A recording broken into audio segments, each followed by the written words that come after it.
On the 10th anniversary of the start of the U.S. war in Iraq, a deadly outbreak of violence today with car bombs and suicide attacks in Baghdad and south of Iraq's capital.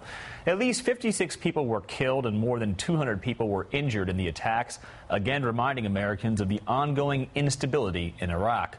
Joining me now, retired Colonel Jack Jacobs. He's a Medal of Honor recipient and MSNBC military analyst. Veteran photojournalist Michael Kamber, and he covered the war in Iraq as a writer and photographer for the New York Times.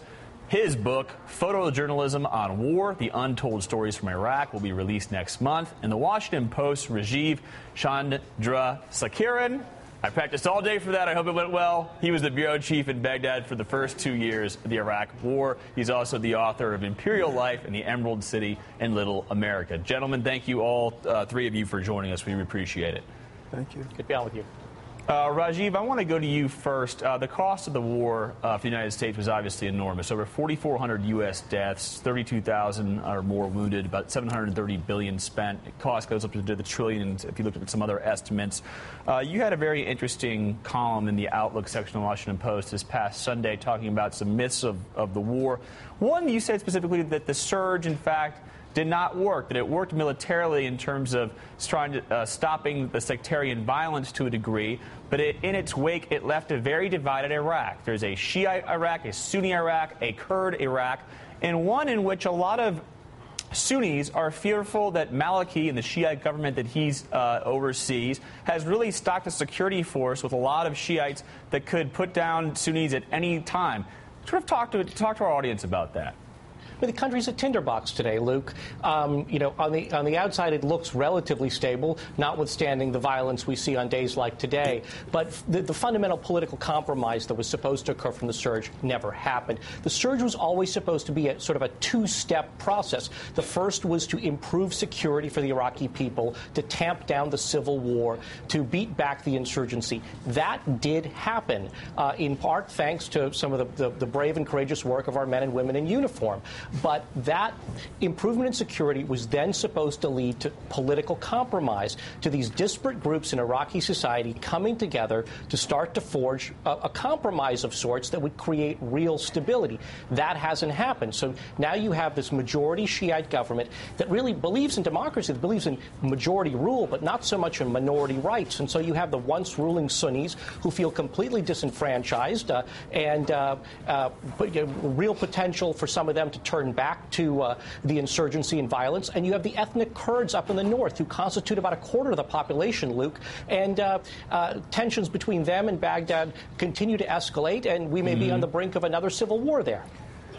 Michael, we got some of the photographs that are included in your book, and they're absolutely unbelievable. They're riveting. They definitely have a deep impact on anyone who looks at them. And just I wanted to get your take on seeing the war firsthand and seeing these graphic images that we're showing on the screen right now.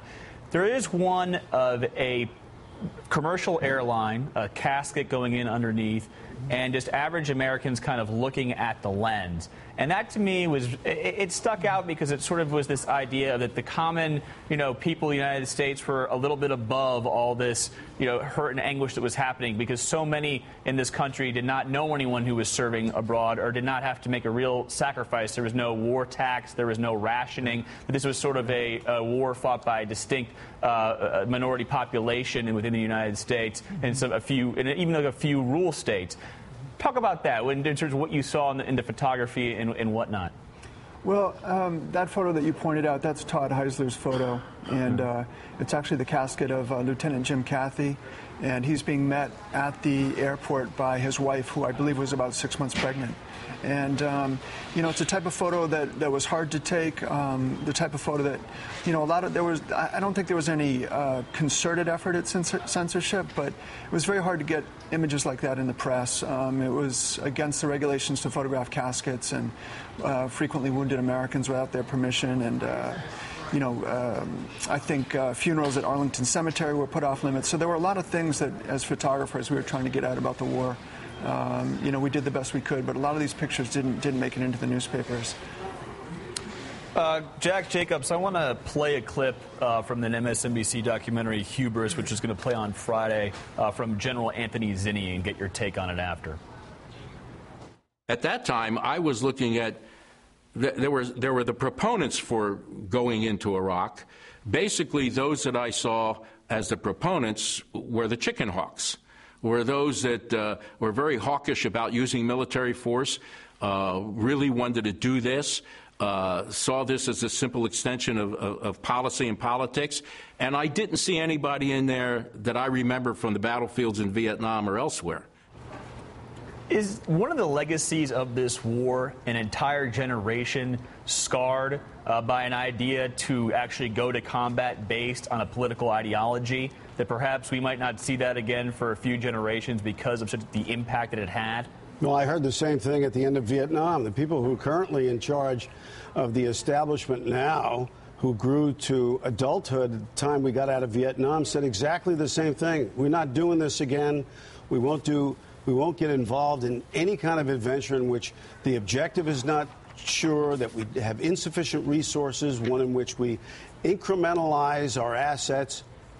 And in less than a generation, we went ahead and did it again. So we can say that all we want, but at the end of the day, we have to have much better memories than we have had. And people have to be, you can't be sanguine about the use of the military instrument of power. We frequently use the military instrument of power as the default instrument. Why? Well, military people are pretty good at doing what they have to do. And we're not, and second is, we're not very good at using the other instruments of policy, like the economic instrument, like diplomacy. We're lousy at it. And we can't integrate those things into a coherent use of American power. The result is that we usually wait too long to do anything, and by the time we decide to do anything at all, it's the military we rely on to get things done. But we got to stop doing that. Michael, last real quickly to you. If there's one image from this war that you would want to be remembered, what would that be? Can you describe it to us? That would probably be Chris Hondros' image. There's a young girl. She's splattered with blood, and her parents were accidentally killed at a checkpoint. Her young brother was wounded. He came to the U.S. for treatment, and when he went home, Iraqi insurgents blew up their house in retribution to send a message and killed the young brother. So, you know, the war, it had a terrible cost on the Iraqis, on the American servicemen, and it was a tough war for this country. Indeed, an underreported story, the amount of civilian deaths in the country that will affect generations of Iraqis for decades. Gentlemen, thank you all so much for joining us. We appreciate it. Don't miss Hubris Selling the Iraq War Friday night at 9 Eastern on MSNBC.